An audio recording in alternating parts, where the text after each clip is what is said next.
Good morning and welcome back to the Broadcast Retirement Network. I'm Jeff Snyder. This is BRN AM for Tuesday, January 28th, 2020. And here are our top stories. Every streaming service counts views differently and slamming the door on encryption. Well, let's welcome back to the program Daniel Klein, Senior Technology and Consumer Products Reporter with The Motley Fool. Hi, Dan. How are you? I'm good. How are you, Jeff? I'm doing quite well. Welcome back to the program. So let's jump right in. Netflix and other streaming services just released new subscriber numbers, and this seems to be a point of contention within the industry. You know, you've talked about Disney Plus, you've talked about these other streaming services. What can you tell us about this? So it's not the subscriber numbers that are in contention. So Netflix reported, and their subscriber counts were great. They were up internationally. They missed by a little bit in the US, and that sent their stock plummeting, which kind of created a buying opportunity if you're a believer in the stock, which I am. The reality is they have largely peaked in the US. They have 60-something million US subscribers, and to put that in perspective, cable has like 86 million. So one channel versus a whole cable package, they have getting pretty close to having a similar audience. Cable's going to come down, Netflix is going to go up. What is in contention is Netflix put out some numbers about how many people have watched their shows. So they put out numbers for The Witcher, which is a series with Henry Cavill. You might know him better as Superman from the DC movies. And some fantastical number, like 132 million people watched it. But their definition of someone having watched a show is someone who has watched 2 minutes of said program. Now, I don't know about you, but if you said to me, hey, Dan, did you watch The Mandalorian? Let's talk about it. And I said, sure I did. I caught 2 minutes. That is not me having watched the show. And the issue is that Hulu uses a different standard. Disney Plus hasn't released any information for who's watching what. And there is no real independent monitoring of this. Now, the reality is this kind of doesn't matter. The issue is for consumers. I know, and I'm very adamant about this, is I will not invest in season 1 of a show until season 2 has been signed off on. Because the amount of shows that go away after one season, especially on network television, is very, very high. Though that has been changing because overall viewership is lower per show, so the standard to stay on. But that said, if Netflix puts something out that I'm interested in, I am not watching it. Now, if it gets canceled and I know it's one season, I may then go back and watch the one season. But there is nothing more frustrating than investing in a show and having it go away. And viewership totals on TV give you an idea if that show has a chance. So if you're tuning into ABC to watch something and you know that it's the number 2 program on that night and it's getting 8-9 million viewers, well, you can read the tea leaves and know that it's probably coming back. On the other hand, if it's on a network and it's only getting 3 million viewers, well, you might not want to invest your time. As a Netflix, Disney Plus, Hulu, whatever it is subscriber, it's a lot harder to make those judgments and decide where you're going to put your time. So this isn't a big issue for most consumers. It's certainly not an issue for investors, aside from the fact that I do think it's disturbing how much content Netflix pays for and puts out that doesn't really seem to get any audience. Like, I was surprised by how big some numbers were, but what they don't tell you suggests zero. Yeah, well, to me, I kind of liken this to, Dan, to impressions. 100,000 people looked at my post, but what does that really mean? Is this, you brought up the consumer and why this could or could not be important for them, but is this more important for the advertisers, the investors, and is this really a good standard by which we measure the success of a program or content? Well, it's interesting because Netflix doesn't have ads. So the goal of Netflix content is user retention. So if they find a pattern, and the pattern is people who watch 2 minutes of the new Will Smith movie on Netflix are much more likely to rejoin. They don't care, or stay members. They don't care if you've watched the whole movie. It's very much like joining a gym. The gym wants you to stay a member, and they'll do what they need to do for that to happen. So this is all about data parsing. Like, there might be a show you really like, and it's expensive to produce, and Netflix might decide that, hey, that show does not correspond to membership retention. So even though it's popular, we're not going to do another season of it. They might have another show that's a small niche. Maybe it's only being watched by 500 or 600,000 people, but to those 500 or 600,000 people, that is the reason they're on Netflix. So it's sort of a complicated soup that we don't understand.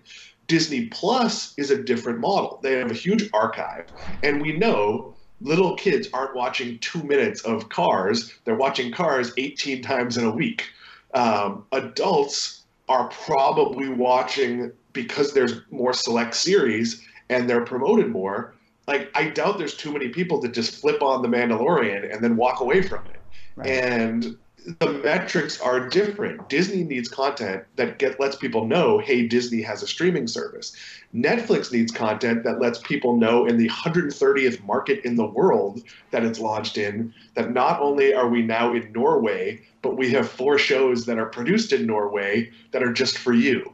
So there's different battles here, but I do think transparency would be good. And from an advertising point of view on Hulu and places that do take advertising, yeah, I would want my ad in the middle of a show that people are engaged with, not at the beginning of a show or that people might flick off of right away. So and that's what's driven transparency in network television, why we have ratings and Nielsen and agreed upon metrics. One of the frustrating things in network TV is that we're starting to get a little bit of reporting of people who watch within 3 days on a DVR, people who watch within 7 days.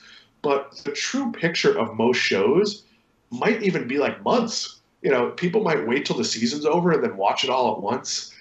They might want to watch 3 episodes at a time, so they're watching in batches.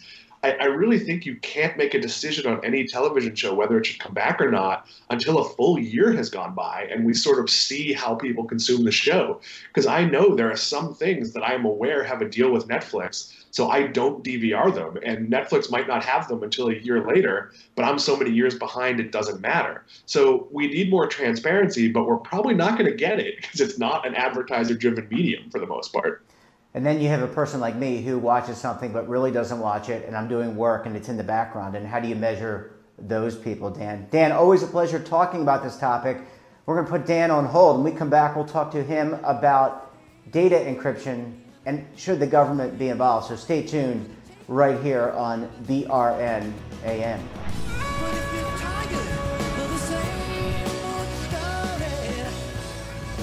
Imagine a new television network that will make you richer, healthier, and in control of your financial future.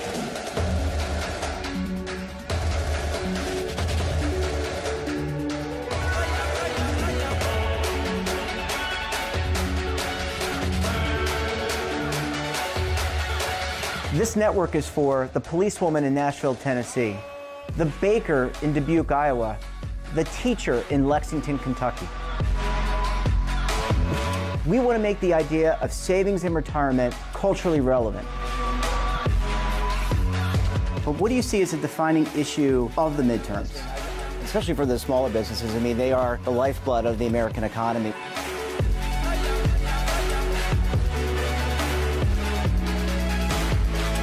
Featuring exclusive interviews, current affairs, and docuseries.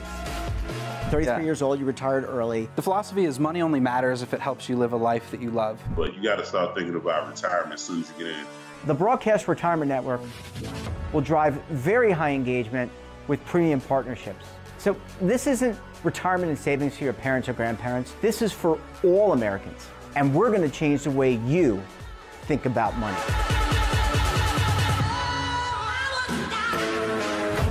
Welcome to the next frontier of retirement and savings. This is BRN, the Broadcast Retirement Network. Welcome back. We're talking to Dan Klein, Senior Technology Consumer Products Reporter with The Motley Fool. Dan, thanks for sticking around with us this morning. Thanks for keeping me. So we're going to shift gears from transparency and counting types of viewers, let's talk a little bit about encryption of our devices and whether or not the government should be involved. I know certain technology companies have gotten into the mix here and weighed in with their opinions. What's yours? Well, first define it for us, and then you can weigh in with your opinion. Well, we're going to look at this two ways. So the issue is, it's not that the government wants Apple or any technology company to just turn over your data willy-nilly. What they want is the ability to, when the government gets a warrant and you say, hey, I'm not telling you my password, I'm not giving you my fingerprint to get into my iPhone. They want Apple to build, Google to, Microsoft to, back doors into their technology where the company can then comply with that warrant and hand over the data. Now, as a company, you don't want to do that, but forgetting the legal piece of it, it's just the last thing you want to do as a trusted company is be telling people, I'm building in a back door to give your info for the government. Because the ways that can go wrong, we all know are countless. But that information can fall into bad hands and be used for other purposes, right? I mean, that's kind of the issue here. It could, but on the law enforcement side, Jeff, do you watch Law & Order, any of the Law & Orders? I used to, yeah. Law & Order Criminal Intent was my favorite. I don't think they produce that anymore. They don't. So we watch all of them. I've seen every episode of all three main Law & Order series. And one of the key methods of finding the bad guy is they track their credit card hits. They get a warrant to know where their cell phone has pinged. Yeah. So we are using invasive technology anyway. And I do believe that if the government gets a warrant, which is not an easy thing to do, to search your premises, then they have the right to see what's on your computer, to see what's on, and by not complying, you can make that not possible. And then they have to use different, forensic technology, and sometimes they can break it, and sometimes they can't. And an iPhone, they pretty much can't. There was a high-profile case not that long ago that showed that. So, but I do think there are other methods. If I have a warrant to look at the contents of your iPhone and you don't comply, well, that's contempt of court and you go to jail. And you go to jail until you're willing to, but maybe you go to jail for 3 years and other evidence goes away. So it is a very tricky thing, but I don't think we should be forcing companies to be complicit in this. It is reasonable for me to think if my iPhone is secure, that it's secure, and that Apple can't, some wayward employee at Apple could be looking at my stuff. And I go back to, I worked for a technology company in the late 90s, a very big website. And one of our tech guys got fired because he was reading his girlfriend's emails and learned that she was perhaps seeing other people. Now, she shouldn't have been doing that, but he most certainly should not have been reading her emails. And there's no reason someone at Apple can't just decide, I'm bored, I'm going to see what pictures Jeff has on his phone. And well, there's probably a lot of terrible stuff on Jeff's phone. It's all cat pictures and pictures of my family. There's nothing, and maybe pictures of me rowing. My phone is 98% cat pictures. Yeah, but Dan, this is part of this new age, and I think we kind of dealt with this. After 2011, we had the passage of the Patriot Act, and that gave government some more responsibilities and some more oversight and the ability to peek into certain things. And is this one of these issues that you deal with as a technologically advanced society now, that we're dealing with these types of things? It is. So we are sitting on sort of an ethical cliff. Yeah. Because we've all seen the movie Minority Report, where they use some sort of magic people to know you're going to commit a murder, and they arrest you before you commit the murder.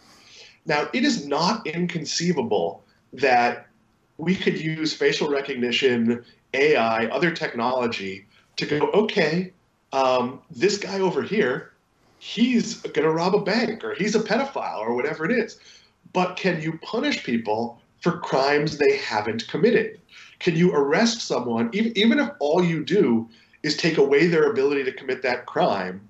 What is the ethics of figuring it out and then arresting them? Because the reality is, there's probably some percentage of people that have some sort of terrible instinct. They want to murder, they want to punch everybody in the face, but somehow they figure out how to not do that. And that might be simply by locking themselves in their basement or yoga or whatever it is.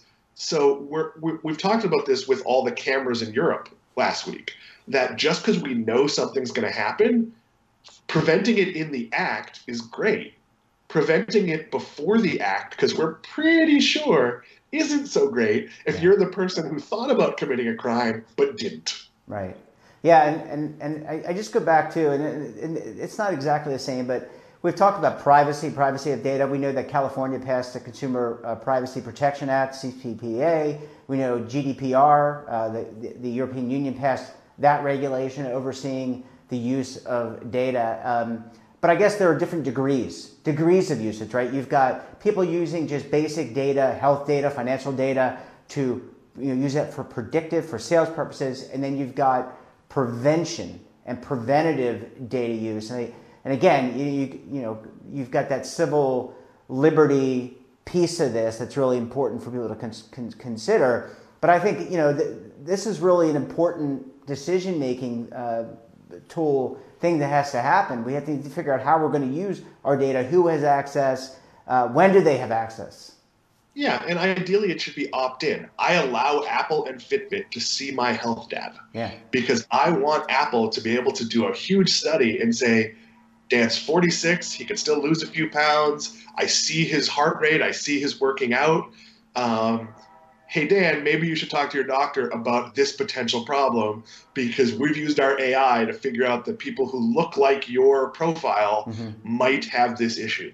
And you go to your doctor and you say, my health data suggests maybe I have this. Your doctor runs a test and says, no, your blood pressure's great. Like, keep working out. Or in my case, I have some knee issues. Maybe a year from now, I'll have sneakers that can tell me how to walk better or different things. Whatever it is, on an aggregate basis, I think that's very beneficial.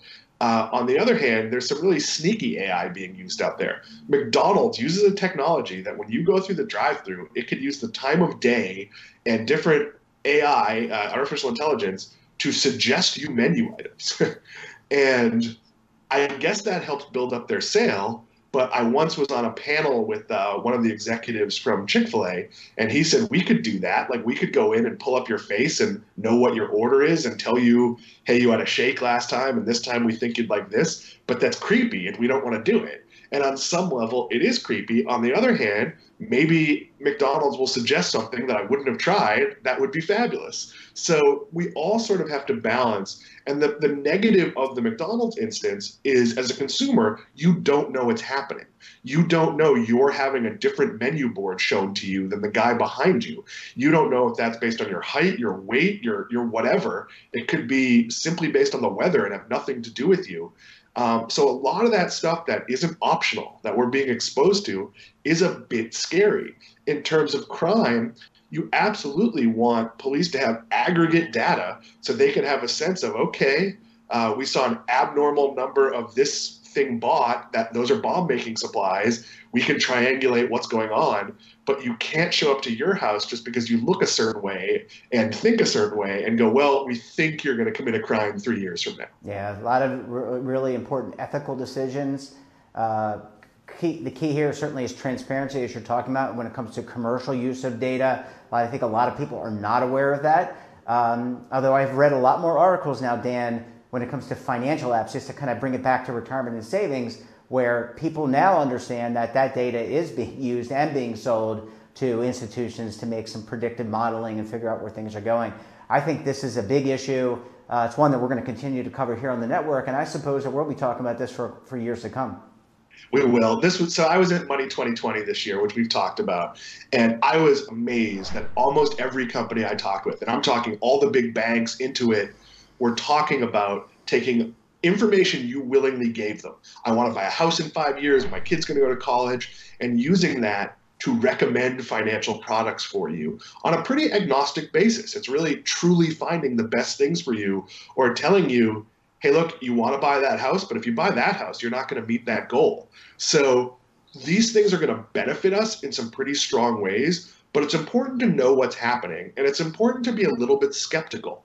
If you were logged into your bank and your bank is recommending, a retirement saving plan for you, that might be an option, but make sure you check with an impartial source who might say, yeah, that's good, but there's 3% fees on that, and you can get one with 1% fees or no fees. So trust but verify is probably the way. Well, I think you're right on that, but I think it's really hard, Dan, to find that independent source, which is why we had the Broadcast Retirement Network. Dan Klein, always great to talk with you. And by the way, the Motley Fool and other venues as well. So I just don't want to seclude or keep anyone out. Dan, always a pleasure talking with you, and we'll talk to you again later in the week on the pod. Thanks for having me. And that wraps up this episode of BRN AM. Have a financial topic or someone of interest that you think we should interview? Drop us a line. And don't forget, for all the news in retirement, markets, technology, personal finance, and so much more, check out today's edition of The Morning Pulse. So until tomorrow, I'm Jeff Snyder. Keep on saving and don't forget, roll with the changes.